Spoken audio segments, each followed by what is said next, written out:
We're going to take a few questions now. I'd like to start with the first one. Under your proposed solution for the removal of COA, would you recommend any superior council or body that oversees decisions on a municipal level? I got a really funny idea. Why don't we ask those who are involved? Why not talk to the mayors? Why not talk to the freeholders and say, how would you approach this? What makes the most sense? I believe in bottom-up government. Government closest to the people is always most responsive to the people.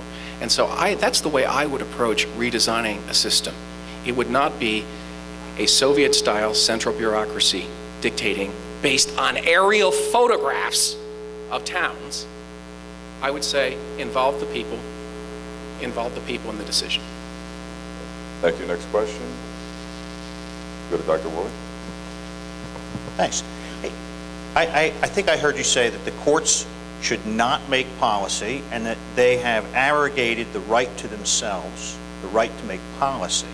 And so my question is, to what extent is it not merely that they've arrogated the right to make policy to themselves, but that the legislature has colluded in that they want the courts to make policy, that they want to punt difficult decisions to the legislature, whether it's school funding or income tax or something else, that they want to give things off to the court so that they are insulated from public opinion.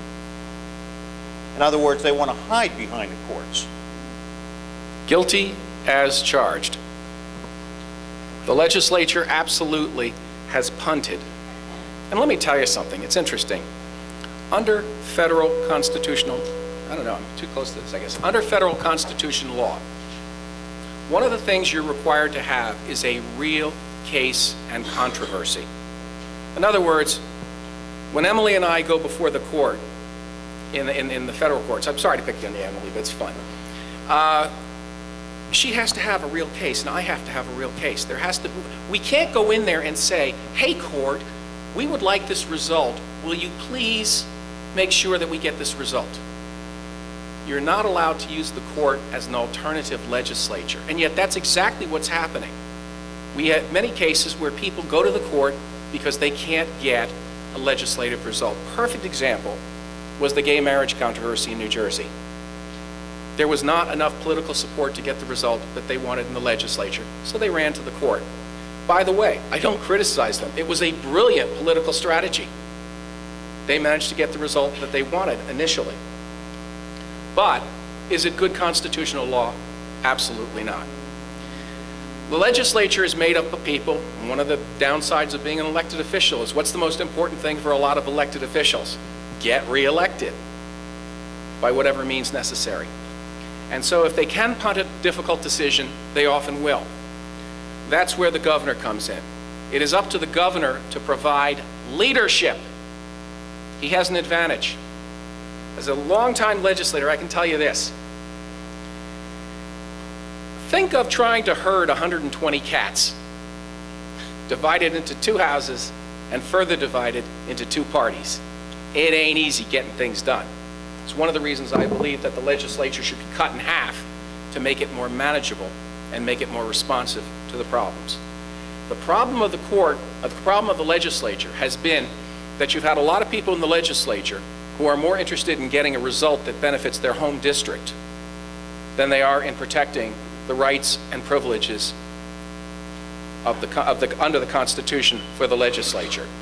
There has not been a sense of institutional pride and integrity in the legislature. And I guess that speaks to the fact that so much of what we do in Trenton happens in the dark. The northern half of New Jersey pays attention to New York. The southern half of New Jersey gets its media from Philadelphia.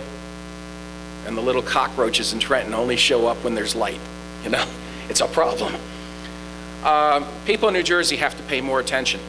I mean, let me tell you, at 9 million people, we're larger than some countries in Europe. We deserve our own attention, and we certainly ought to be paying more attention to our government. But we need a government. By the way, part of the problem, I mean, again, I call myself a Republican. I'm more of a constitutionalist than anything. Our Constitution is almost 60 years old. In fact, it is 60 years old. since it was revised. In that time, the state government has increased from 15,000 people to 80,000 people. The bureaucracy has completely developed as a fourth branch of government during that time. I think it's time to revisit our Constitution. I think it's time to rebalance the powers in our Constitution so that they work more effectively.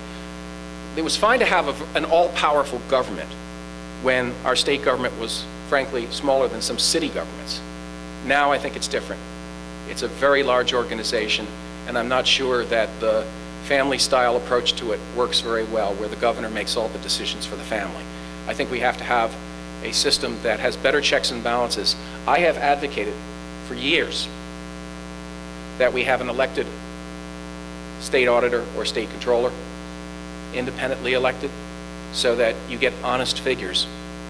I'm tired of being force-fed phony figures cooked up by the state treasurer because the governor wants it that way. I believe that we ought to have an independent attorney general. Why is that? Well, independently elected. Simple.